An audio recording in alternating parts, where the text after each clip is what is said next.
Assalamualaikum warahmatullahi wabarakatuh. My name is Nikmatu Soliha with student ID 2519058. I will explain about the material student misbehavior and classroom management with point who are the victims.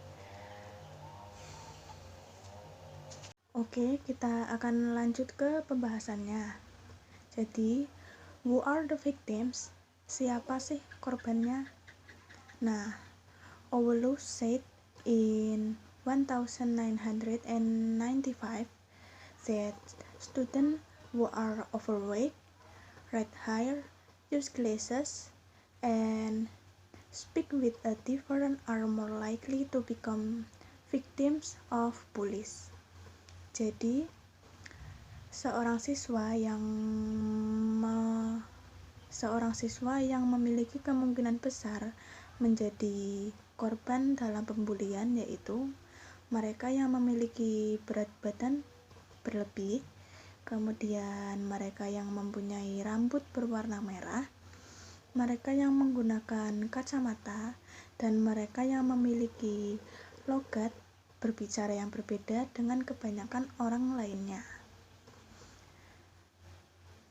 And then, while the categories of victim can include both passive and proactive victims, and typical in a bullying situation, the victim is passive. Jadi, berdasarkan notes yang ditulis oleh Aurelius,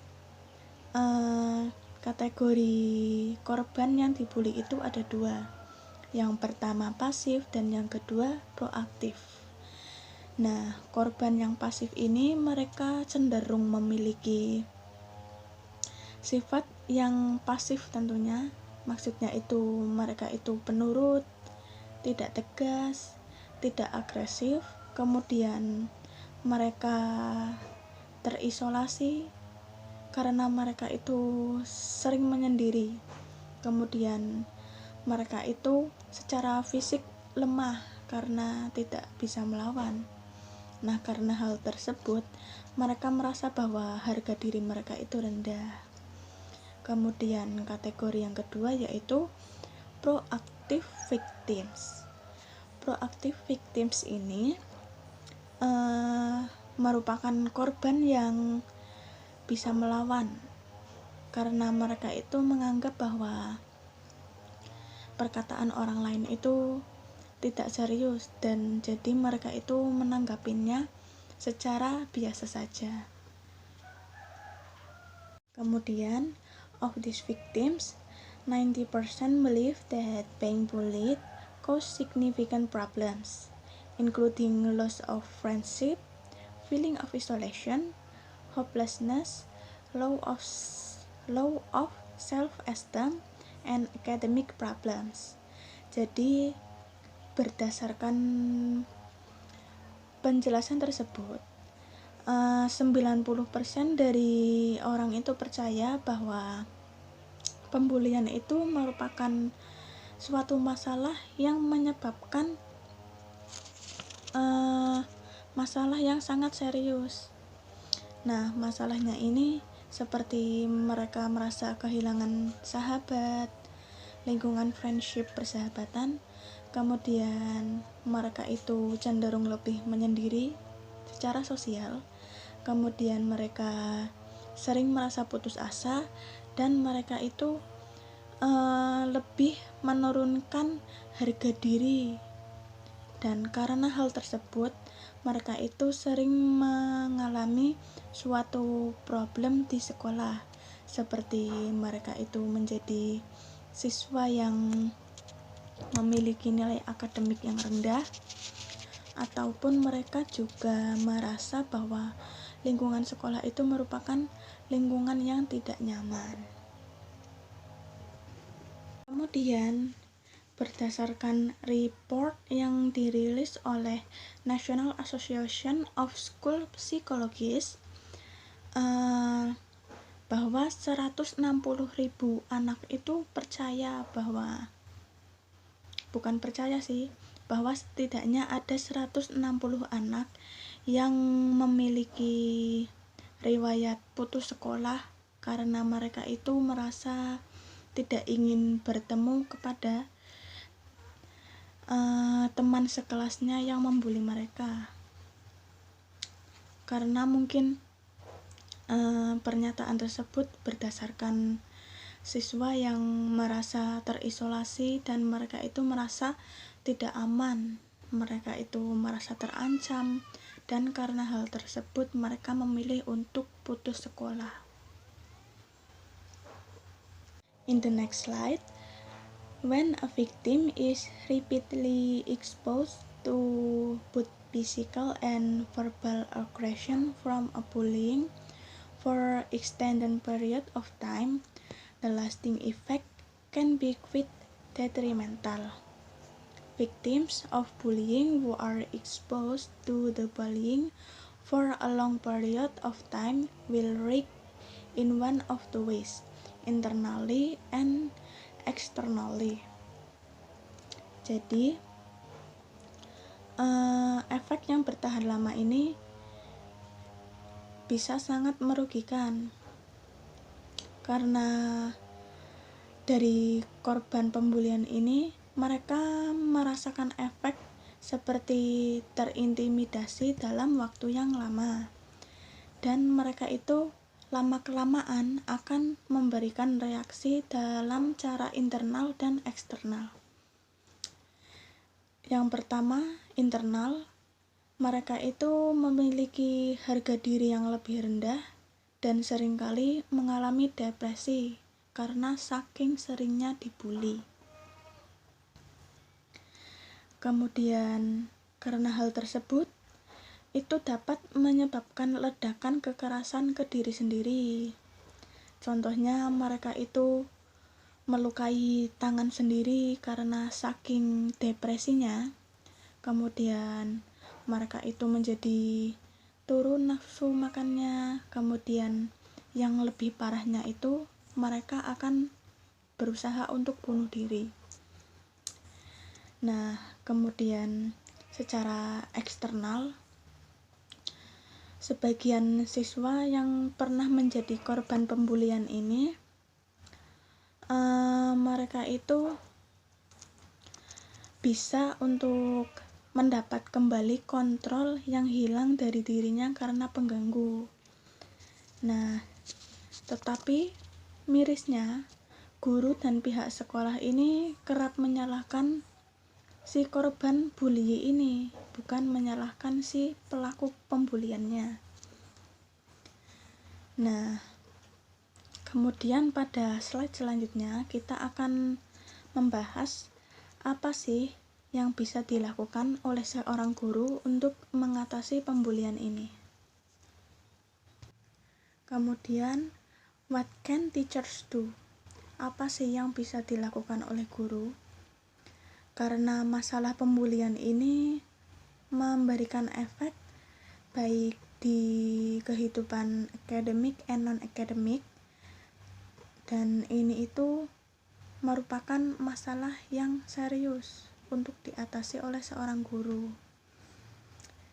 Karena hal ini itu sangat penting bagi siswa. Siswa itu memerlukan penanganan yang baik, karena baik korban yang dibully maupun si yang membuli ini memerlukan penanganan khusus. Nah, caranya itu bagaimana sih? Jadi, yang pertama itu adalah acknowledging bullying. Nah, ciptakan lingkungan bebas bully. Kemudian pada research yang dilakukan oleh Pak Kaslati dan kawan-kawannya pada tahun 2000, mereka itu menemukan fakta bahwa guru dan siswa itu memiliki pemikiran yang very different tentang pembulian ini, karena sang guru itu biasanya menanggapi pembulian ini lebih ke dasarnya saja, sedangkan si siswa biasanya itu melihat sendiri bagaimana si pelaku ini membuli korbannya. Nah, caranya untuk mengatasi pembulian ini, guru bisa melakukan langkah-langkah sebagai berikut. Oke, yang pertama kali bisa dilakukan yaitu create a bully-free environment. Jadi, ciptakan lingkungan bebas bullying. Nah, menurut Aulus tadi, dia itu memiliki 4 suggestion for how schools work to provide a bully-free environment. Nah, yang pertama yaitu create a school environment characterized, yaitu ciptakan lingkungan sekolah ataupun lingkungan rumah yang hangat, positif, kemudian tegas, dan perilaku yang tidak ditetapkan. Maksudnya, beri sanksi yang tegas terhadap perilaku yang tidak baik. Kemudian yang kedua, when rules are violated, reprimand with non-hostile, non-physical sanction that are applied consistently. Jadi, ketika mereka melanggar aturan tersebut, tegur dengan sanksi non-fisik, dan sanksi tersebut itu dilakukan secara konsisten, nggak blong-blong. Kalau semisal blong-blong kan nanti anaknya jadi meremehkan. Kemudian yang ketiga, adults need to monitor and survey students' activities in and out to school. Jadi orang dewasa itu, misalnya orang tua ataupun kakak, itu perlu melakukan pengawasan terhadap kegiatan siswa yang dilakukan di sekolah maupun di luar sekolah. And the last, adults both at home and at school act as authorities in some respect. Jadi orang dewasa itu baik di rumah maupun di sekolah harus bertindak sebagai otoritas, meskipun ini itu masih susah untuk dilakukan. Kemudian cara yang kedua yaitu set limits. Set limit itu maksudnya tetapkan batas. Nah, bullies need to know their limits and what is right and is wrong to another human. Jadi, beritahu kepada mereka bahwa setiap orang itu memiliki batasan. Si penindas itu harus mengetahui bagaimana batasan mereka, apa yang mereka boleh lakukan, apa yang mereka tidak boleh lakukan kepada orang lain. Kemudian selanjutnya yang selanjutnya yaitu teach victims to be assertive. Jadi ajarkan korban untuk bersikap asertif. Asertif itu maksudnya korban itu diajarkan untuk bisa melawan, untuk bisa lebih tegas, dan diajarkan untuk bisa membela dirinya saat mereka dibully, dan mereka itu bisa meminta bantuan kepada orang lain. And the last one, Valencic, Beatty, Ruth, Dobos, and Hazel notice that verbal and physical aggressiveness are temperamentally driven and to a great extent biologically innate. This means that aggressive people are probably just naturally aggressive people. At the same time, if an aggressive person is not given opportunities for pro-social outlets for aggression, they may turn to more negative outlets. Jadi yang terakhir ini, Carilah intervensi untuk pelaku. Nah, di sini pelaku juga memerlukan bantuan. Biasanya kan hanya si korban saja yang ditolong. Tetapi sebagai seorang guru itu kita juga perlu untuk membantu si pelaku ini. Karena kan biasanya pelaku itu melakukan suatu pembulian itu pasti ada sebabnya. Nah, kita itu tanya, dan jika memang si pelaku ini memiliki sifat agresif yang natural, maksudnya itu memang dia itu proaktif secara lahiriah, secara alami, maka kita sebagai guru itu bisa mengarahkan si pelaku tersebut untuk melakukan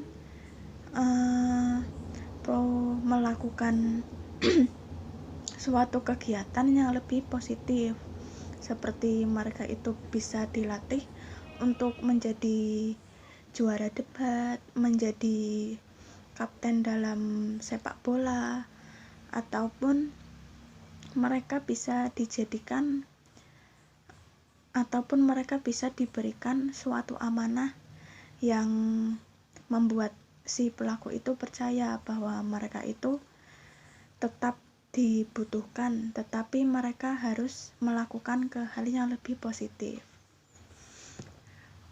Oke, I think enough for me.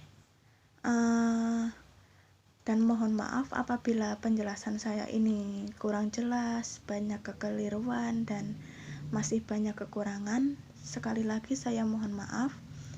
Thanks for attention. Wassalamualaikum warahmatullahi wabarakatuh. Selanjutnya akan disambung oleh pemateri yang lain.